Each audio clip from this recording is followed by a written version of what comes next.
Hello बच्चों, कैसे हैं आप। मैं आज फिर लेकर आया हूं आपके लिए अगला वीडियो लेसन 3 क्लास 4th का। ओके बच्चों, आपने आधा पार्ट पहले पढ़ा था, अब अगला आगे से मैं वीडियो बना रहा था, ध्यान से सुने। ओके, हमने यहाँ तक पढ़ लिया था, साथ खेलते भी हैं। अब इसके आगे से इस वीडियो में बनाएंगे। अनस्ता के देश में अनाज पैदा नहीं होता, वहाँ के निवासी प्रिया मांस मछली का ही भोजन करते हैं। एस्किमो लोग सील और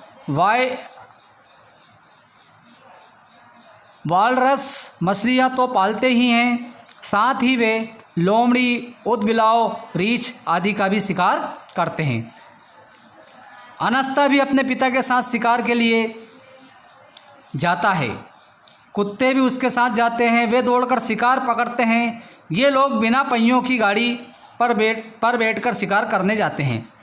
इस गाड़ी को स्लेज कहा जाता है, इसे रेंडियर खींचते हैं। रेंडियर हिरन जैसा एक पशु होता है। कभी कभी शिकार करते समय यह बर्फीला तूफान आ जाता है। एक एस्किमो इस तूफान से बचने के लिए झट से वही छोटा सा इग्लू बना लेते हैं और उसके अंदर बैठकर तूफान से अपनी रक्षा करते हैं।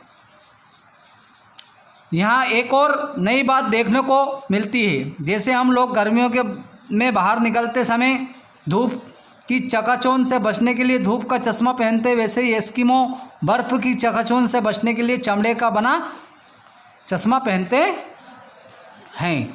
जाड़े की लंबी ऋतु समाप्त होने के बाद बहुत थोड़े समय के लिए यह वसंत ऋतु आती है।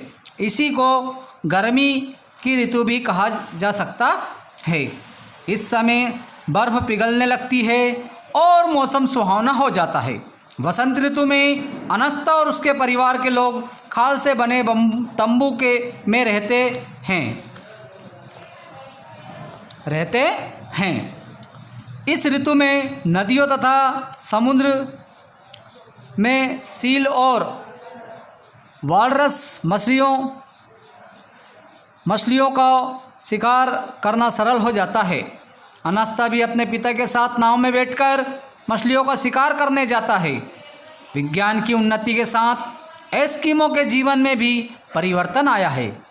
वहाँ के रहने, शिकार करने और मनोरंजन के नए साधन अपनाने लगे हैं। गर्मियों में शिकार के समय अब यहाँ तंबुओं का निर्माण किया जाने लगा है। अब यहाँ मनोरंजन के लिए लोग रेडियो के कार्यक्रम सुनते हैं। शिकार करने के परंपरागत ढंग में भी कुछ परिवर्तन आ रहा है।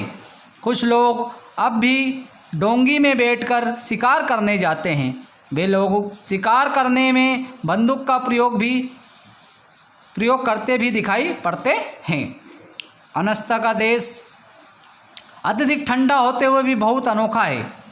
उसे हमारी तरह ही अपना देश बहुत प्यारा है। वह अपने देश में बहुत प्रसन्न रहता है।